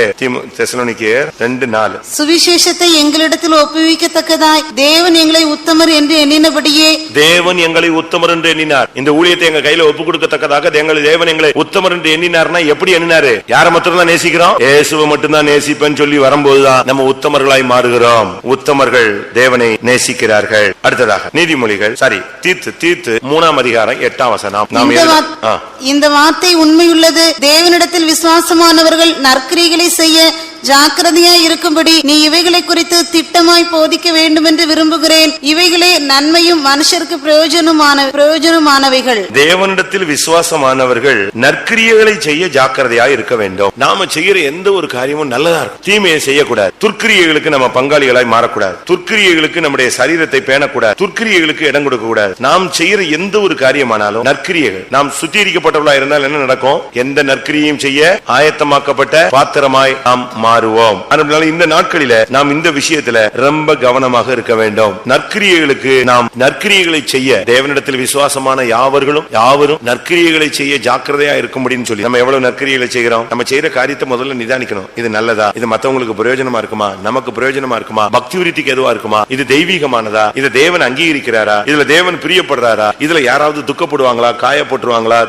வேதனைப்பட்டுருவாங்களா? பின்மாறிடுவாங்களா? அதிரியப்பட்டுருவாங்களா? யாருக்காவது நம்ம இடலா மாறிடுவோமான்னு முதல்ல உட்கார்ந்து அனலைஸ் பண்ணணும். நம்ம பேசுறோமே, நம்ம தலையிடுறோமே, நம்ம இந்த காரியத்துல இப்படி போனா இது சரியா வருமா? உட்கார்ந்து நீங்கள் நிதானிக்க வேண்டியது அவசியம். அதனாலதான் பைபிள் சொல்லுகிறது, நீங்கள் நற்கிரியைகளை செய்ய நீங்கள் ஜாக்கிரதையா இருங்கள். நம்ம எப்படி எல்லாம் யோசிச்சு செய்யணுமா? எடுத்தேன், தமிழ்ல சொல்லுவோம், எடுத்தேன் கவிழ்த்தேன், முடிஞ்சு. அப்படி நம்ம இருக்கவே கூடாது. நாம ஜாக்கிரதையா செய்யணும். எந்த ஒரு நல்ல காரியமா அதை ஜாக்கிரதையா செய்யணும். அது பக்தி விருத்திக்கு ஏதுவாக நாம் செய்து பழக வேண்டியது அவசியம். அதுக்காகத்தான் இயேசு நமக்காக ஒப்பு கொடுத்தார். அதே தீத்துல 2ஆம் அதிகாரத்துல 14 அவர் நம்மை சகல அக்கிரமங்களில் நின்று மீட்டுக்கொண்டு தமக்குரிய சொந்த ஜனங்களாகவும் நற்கிரிகளை செய்ய பக்தி வைராக்கியம் உள்ளவர்களாகவும் நம்மை சுத்திகரிக்கும்படி நமக்காக தம்மை தாமே ஒப்பு கொடுத்தார்.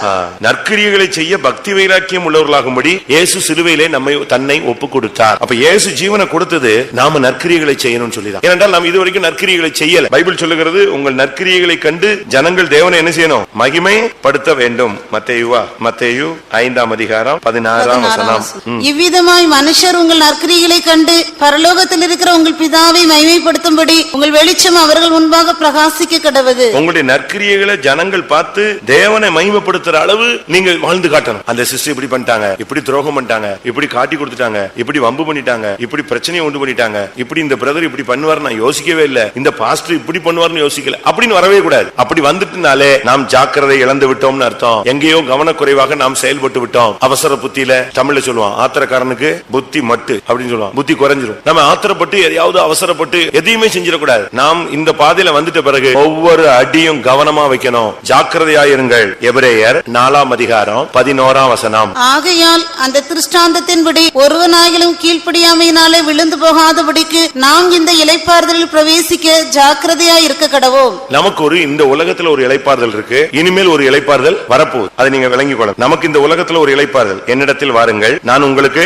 இளைப்பாறுதல் தருவேன். இது இயேசு கிறிஸ்துவிடத்தில் வரும்போது நமக்கு கிடைக்கிற ஒரு இளைப்பாறுதல். அடுத்து, என் நுகத்தை ஏற்றுக்கொள்ளுங்கள் அப்பொழுது உங்களுக்கு இளைப்பாறுதல் கிடைக்கும். இது நம்ம இந்த சத்தியத்துக்குள்ள வந்த பிறகு இந்த ஞானஸ்நானங்கிற நுகத்துக்குள்ள ஒப்பு கொடுக்கும் போது நமக்கு கிடைக்கிற இளைப்பாறுதல். அடுத்து அதே வசனத்துல இருக்க மத்தேயுவிலே என்ன சொல்லிருக்கு? உங்கள் ஆத்துமாக்களுக்கு இளைப்பாறுதல் கிடைக்கும். எப்ப கிடைக்கும்? மத்தேயு 11:29 இருக்கு. என்னிடத்தில் கற்றுக்கொள்ளுங்கள் அப்பொழுது உங்கள் ஆத்துமாவுக்கு இளைப்பாறுதல் கிடைக்கும். நுகத்தை இந்த சத்தியத்துக்கு கீழ்ப்படியும் போது, இயேசுவிடத்திலிருந்து சாந்தத்தையும் மனத்தாழ்மையும் கற்றுக்கொள்ளும் போது நமக்கு கிடைக்கிற ஒரு இளைப்பாறுதல். அடுத்ததாக, பரியாச உதடுகளினாலும் அந்நிய பாஷையினாலும் இந்த ஜனத்தோட பேசுவார். இது ஒரு இளைப்பாறுதல். அபிஷேகத்தில் நிரம்பும் போது ஒரு இளைப்பாறுதல் கிடைக்கிறது. அடுத்து, வழி இதுவே என்று வழிகளில் நின்று பூர்வ பாதை எது என்று விசாரித்து நல்ல வழி எது என்று பார்த்து அதிலே நடவுங்கள் அப்பொழுது உங்கள் ஆத்துமாவுக்கு இளைப்பாறுதல் கிடைக்கும். அப்ப சரியான, முதல்ல இயேசுவிடத்தில் வரும்போது ஒரு இளைப்பாறுதல், சத்தியத்துக்கு கீழ்ப்படியும் போது ஒரு இளைப்பாறுதல், அபிஷேகம் வரும்போது ஒரு இளைப்பாறுதல், அடுத்து சரியான சபைக்குள்ள வரும்பொழுது ஒரு இளைப்பாறுதல். இதெல்லாம் இந்த உலகத்துல நமக்கு கிடைக்கிற அனுபவங்கள். இது போக எபிரேயர்ல சொல்லி இருக்கிறது, இனிமேலும் ஒரு இளைப்பாறுதல் வர நாம் காத்திருக்கிறோம். அந்த இளைப்பாறுதலில் பிரவேசிக்க நாம் ஜாக்கிரதையாய் இருக்க வேண்டும். கீழ்ப்படியாமையினாலே நாம் அந்த விழுந்து போகாதபடிக்கு இளைப்பாறுதலில் பிரவேசிக்க கவனமாக இருக்க வேண்டும்.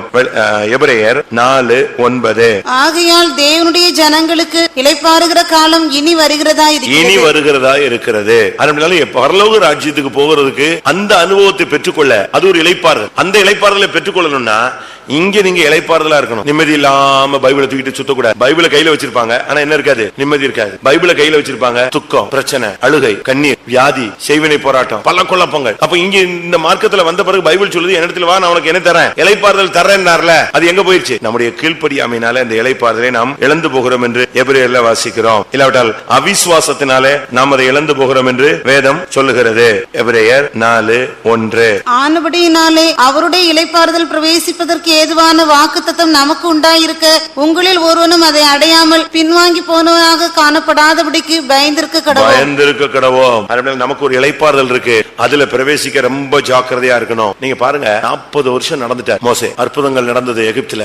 செங்கடலை அப்படி ரெண்டா பிளந்துட்டார். அழகா கற்பலகைகள்ல கர்த்தர் எழுதி கொடுத்தார். மன்னா பொழிந்தது. 39 வருஷத்துக்கு மேல நடத்தி கொண்டு வந்து சேர்த்தாச்சு. இன்னும் பாக்குற தூரத்துக்கு எது வந்துருச்சு? கானான் வந்துருச்சு. ஒரு மலையில ஏறி பார்த்தா, இப்ப லைட் ஹவுஸ்ல ஏறி நின்னு பார்த்தா ஒரு 10-20 கிலோமீட்டர் தெரியுற மாதிரி ஒரு குறிக்கப்பட்ட டிஸ்டன்ஸுக்கு வந்தாச்சு. நாட்கள் தான் இனிமே பயணம். எங்க போறதுக்கு? கானானுக்குள்ள. ஆனா அந்த இடத்துல வந்துட்டு அப்படியே பிரேக் பண்ணிட்டார். மோசே எவ்வளவு நேசித்த தேவன். மோசே மாதிரி முகமுகமாய் கர்த்தரை பார்த்த ஆளே கிடையாது. எல்லா குவாலிபிகேஷன் இருந்துச்சு. ஒரே ஒரு பிரச்சனையில அவன் எல்லாத்தையும் விட்டுட்டான். அந்த இளைப்பாறுதல் அவனால நினைச்ச முடியல.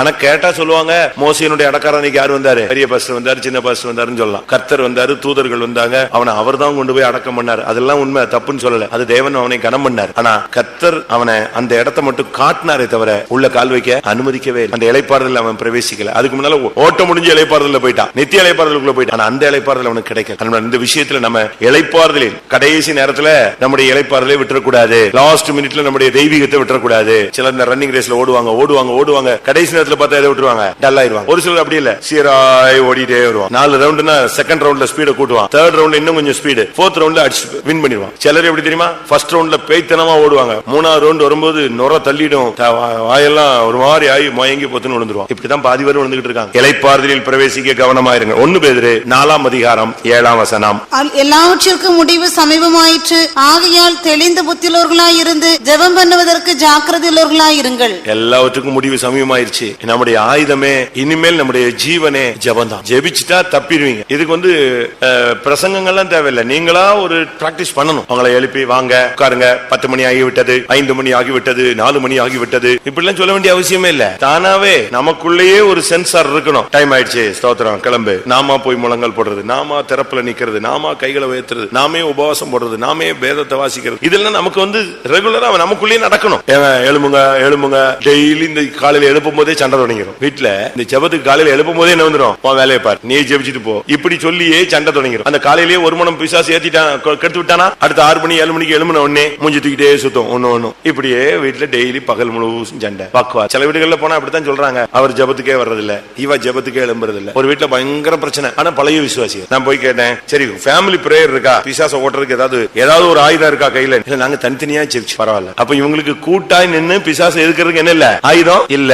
ஒருமித்து நின்னு போராடுற தேவசமூகத்துல துணிந்து நிக்கிற அந்த தன்மை இல்ல. தனித்தனியா என்ன ஜெபிச்சிருவாங்க இவங்க? தனியா ஜெபிக்கிறேன்னு சொல்லிட்டாங்கனாலே அங்க என்ன வந்துருச்சுன்னு அர்த்தம்? பிரிவினை வந்துருச்சுன்னு அர்த்தம். பிசாசு உள்ள இருக்கான்னு அர்த்தம். ஒரு மணி நேரம் தான் உட்கார்ந்து முழங்கால் போட்டுருவானே, அழுதுருவானே, போராடுவானே, கையை வைத்திருவானே, அபிஷேகம் இறங்கிடுமே, ஆவியானவர் பேசிடுவார், உயிர்ப்பிச்சிடுவார். அதனால இந்த நாட்கள்ல ஜெபம் பண்ண ஜாக்கிரதையா. இதுக்கு யாரும் உங்களை எழுப்பணும்னு இல்ல, நீங்களா சொல்லிடணும், என்னை எழுப்பிடு, தடுமாறினா என்னை எழுப்பிடுங்க. ஒருவேளை நான் அசந்து தூங்கிட்டேன்னா எழுப்புன உடனே நீங்க வந்து உட்காரணும் ஆண்டவருடைய சமூகத்துல. நமக்கு ஜெபம் பகல்ல நேரம் கிடைக்குது. யாருக்கு நேரம் இல்ல? எல்லாருக்கும் நேரம் கிடைக்கும். ஒன்னு டிராவலிங்ல நேரம் கிடைக்கும், தூங்குறதுக்கு நேரம் இருக்கா இல்லையா? என்னைக்கோ வாழ்க்கையில ஒரு 2 நாள் சாப்பிடுறதுக்கு டைம் இருந்திருக்காது, ஏதாவது பிஸியில போய் நெருக்கிட்டோம். மற்றபடி எல்லாத்துக்கும் என்ன இருக்கு? நமக்கு நேரம் இருக்கா இல்லையா? 8 மணி நேரம் வேலை பார்க்கறதுக்கு நேரம் இருக்கு, ஓட்டி பாக்குறதுக்கு நேரம் இருக்கு, அப்படித்தானே? சொந்தக்காரங்க வீட்டுல கல்யாணம், காடெடுத்து, சாவு, வாழ்வு எல்லாத்தையும் அட்டன் பண்றதுக்கு டைம் இருக்கு. ஆனா எதுக்கு மட்டும்தான் இப்ப டைம் இல்ல நமக்கு?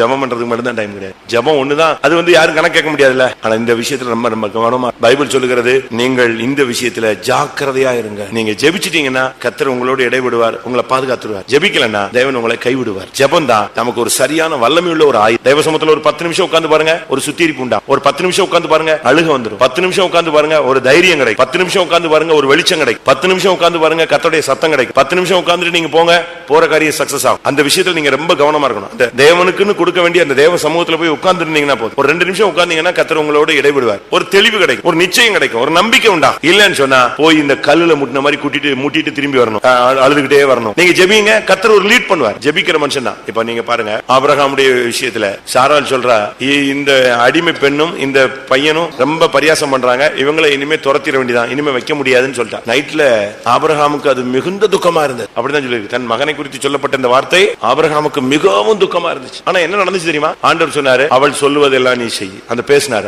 அந்த துக்கமான நேரத்துல அவன் தேவசமூகத்துல அப்படியே உட்கார்ந்து ரொம்ப வேதனையோட உட்கார்ந்து இருந்தான். இப்படி சொல்லிட்டாளே டக்குன்னு கர்த்தர் பேசினார். ஆதியாகமம் 1:12.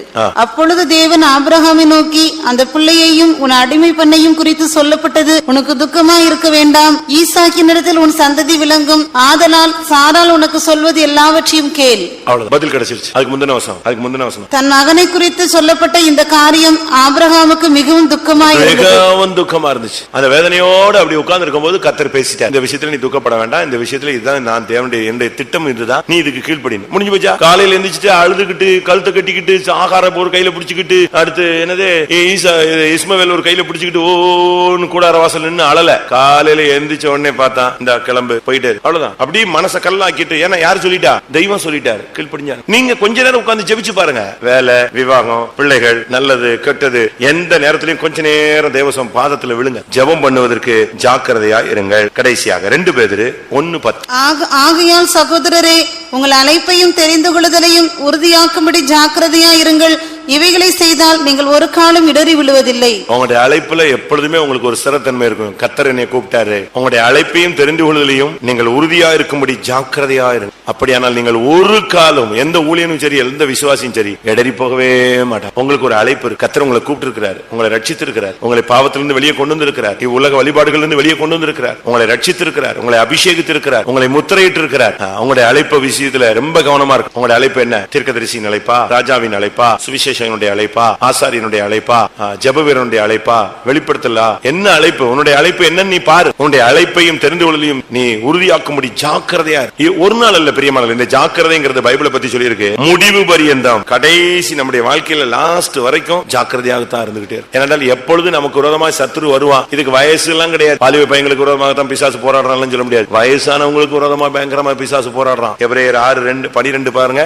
முடிவு பரியந்தம் ஜாக்கிரதையாயிரு. உங்களுக்கு நம்பிக்கையின் பூரண நிச்சயம் உண்டாகும்படி நீங்கள் யாவரும் முடிவு பரியந்தம் அப்படியே ஜாக்கிரதையை காண்பிக்க வேண்டும். முடிவு பரியந்தம் உன்னுடைய ஓட்டம் முடிகிற வரைக்கும் நீ ஜாக்கிரதையா இருக்கணும். லாஸ்ட் மினிட் வரைக்கும் நீ ரொம்ப கவனமா ஓடி முடிக்கணும். கொஞ்ச நாள் நல்ல விழிச்சிருந்துட்டு அது பிறகு விட்டுறக்கூடாது. கடைசி மூச்சு முடிகிற வரைக்கும் கர்த்தர் உன்னிடத்துல ஜாக்கிரதையை எதிர்பார்க்கிறார். வயசாயிருச்சு அப்படிலாம் நீங்க சொல்லக்கூடாது. தீத்து 2:2 முதிர் வயதுள்ள புருஷர்கள் ஜாக்கிரதை உள்ளவர்களும். பாத்தீங்களா? அதுதான் சொல்லி இருக்கு. முதிர் வயது உள்ளவர்கள் ஜாக்கிரதையா இருக்கணும். ஏன்னா நீங்க ஒரு தகப்பன், நீங்கள் முற்பிதாக்கள், வயசானவங்க, பல காரியங்களை கண்டு கேட்டு அனுபவம் மிக்கவர்கள். இந்த விசுவாச விஷயத்துல இந்த கடைசி காலங்கள்ல நீங்க முதிர் வயது உள்ளவர்கள் ரொம்ப ஜாக்கிரதையா இருக்கணும். ஏன்னா நீங்க தான் இந்த சபையில முன்னால் நிக்கிற கடாக்கள். பின்னால வர்ற வாலிபர்கள் உங்களை பாப்பாங்க. இத்தனை வருஷம் ஆகி இந்த ஆள் இப்படித்தானே இருக்கிறான் அப்படின்னா 10 பைசாக்கு மதிப்பு இருக்கு. முதிர் வயது உள்ளவர்கள் ஜாக்கிரதையாக இருக்க வேண்டும். முடிவு வரையும் ஜாக்கிரதையா இருக்கணும். ஓட்டம் முடிகிற வரைக்கும் நாம் இந்த நாட்கள்ல ஜாக்கிரதையாக இருக்க வேண்டியது அவசியம். எல்லாரும் கண்களை மூடுவோம். ஆண்டவருடைய சமூகத்துல கர்த்தர் நமக்கு இந்த மாலை வேளையில சொல்லக்கூடிய வார்த்தை, நீ ஜாக்கிரதையாயிரு.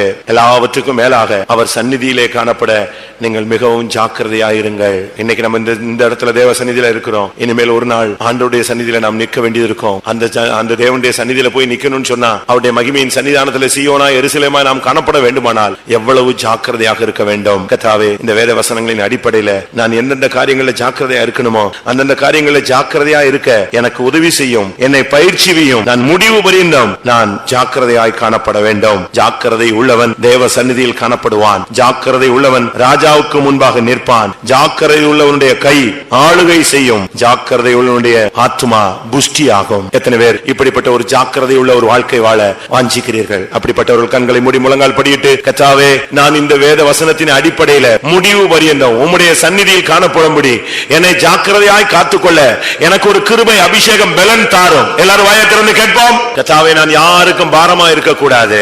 ஆவியின் ஒருமைப்பாட்டை நான் காத்துக்கொள்ள உதவி செய்யும். என்னை உத்தமனாய் நிறுத்த எனக்கு ஒரு ஜாக்கிரதை தாரும். நற்கிரியைகளை செய்ய நான் ஜாக்கிரதை உள்ளவனாய் இருக்க வேண்டும். ஜெபம் பண்ணுவதற்கு எப்பொழுதும் நான் ஜாக்கிரதையா இருக்க வேண்டும். என்னுடைய அழைப்பு, என்னுடைய தெரிந்து கொள்ளுதல், இந்த விஷயத்துல நான் ஜாக்கிரதையா இருக்க வேண்டும். என்னுடைய அழைப்பை ஒருபோது நான் நஷ்டப்படுத்தி விடக் கூடாது. இளைப்பாறுதலுக்குள்ளே பிரவேசிக்க நான் மிகவும் ஜாக்கிரதையா இருக்க உதவி செய்யும். முடிவு பரிந்த நான் ஜாக்கிரதையா இருந்து உமக்கு முன்பாக வந்து நிற்க, உம்மிடத்திலிருந்து ஆளுகையை பெற்றுக்கொள்ள என் ஆத்மாவை புஷ்டியாக்கும். ஆண்டவரே, ஒரு 2 நிமிஷம் ஜெபம் பண்ணுங்க. கர்த்தர் அந்த பலத்தை கொடுக்கட்டும். ஒவ்வொரு வசனத்துக்கும் ஒரு ஜீவன் உண்டு. அது அழியாத வித்து.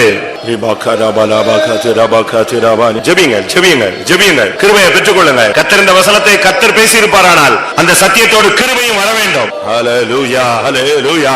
சத்தியமும் கிருபையும் நிறைந்தவராய் நமக்குள்ளே அவர் வாசம் பண்ணுகிறார். கர்த்தாவே, உம்முடைய சந்நிதியிலே காணப்பட என்னை ஜாக்கிரதையுள்ளவனாய் மாற்றும். நான் நீசருக்கு முன்பாக நிற்க விரும்பவில்லை, ராஜாதி ராஜாவாகிய உமக்கு முன்பாக நிற்க விரும்புகிறேன். சிபலபரபரி திரிபிக்கரபல திக்கரமனவ உஷமனா ரைட் திக்குமினி சமம்தன கரபலவ. ஹalleluya ஹalleluya சிரபலபலபலபலபலப கரபல. ஹalleluya ஹalleluya சிரபலபலபலபலப விலி விலி விலி விலி விலி பிகரி பிகரி பக்கரபலப உஷரபவுனி ஆனியா. ஆமென் ஹalleluya. இப்பொழுது சொல்லப்பட்ட வேத வசனங்களிலே அடிப்படையில் நான் பார்க்கும் பொழுது அநேக விஷயங்களிலே நான் கவனக்குறைவா இருந்திருக்கிறேன் என்று எத்தனை பேர் ஒத்துக்கொள்கிறீர்கள்? நான் ரொம்ப கேர்லெஸ்ஸா இருந்திருக்கிறேன். இளைப்பாறுதல் விஷயத்துல, சமாதான விஷயத்துல, ஆவியின் ஒருமைப்பாட்டை காத்துக்கொள்கிற விஷயம், ஜெப விஷயத்துல, என்னுடைய அழைப்பை உறுதிப்படுத்த வேண்டிய நேரங்களிலே, உத்தமனாய் நிறுத்த வேண்டிய இடங்களிலே நான் கவனவீனமா இருந்திருக்கிறேன். ஆனால் இனிமேல் நான் அப்படி இருக்க மாட்டேன். ஹல்லேலூயா. என் ஓட்டத்தின் முடிவு பரியந்தம் நான் ஜாக்கிரதையா இருப்பேன். ஆமென். கர்த்தாவே, எனக்கு உதவி செய்யும் ஆண்டவரே. பவுல் இப்படித்தான் சொல்கிறார், நான் ஒருவருக்கும் பாரம் இல்லாதபடி ஜாக்கிரதையா இருப்பேன், இனிமேலும் நான் அப்படி இருப்பேன் என்று மறுபடியும் சொல்கிறார். ஆமென். கர்த்தாவே, அப்படிப்பட்ட ஒரு வாழ்க்கை எனக்கு தாரும். ஓ ரபகா திராகா ரபகா திராகரி விக்திகமானியா சபப்தரம். ஹalleluya.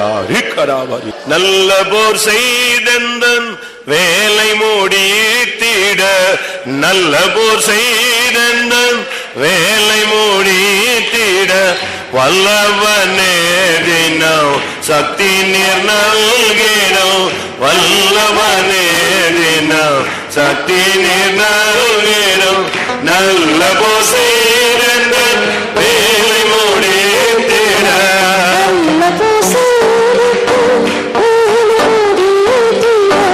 வல்லவனே தினம்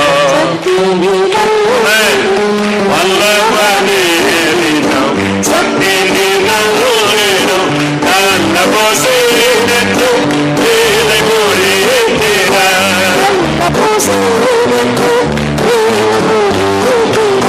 வல்லவனே தினம் சக்தி நீர் நல்கினோம், வல்லவனே தினம் சக்தி நீர் நல்கினோம், வல்லவனே தினம் சக்தி நீர் நல்கினோம், வல்லவனே தினம்.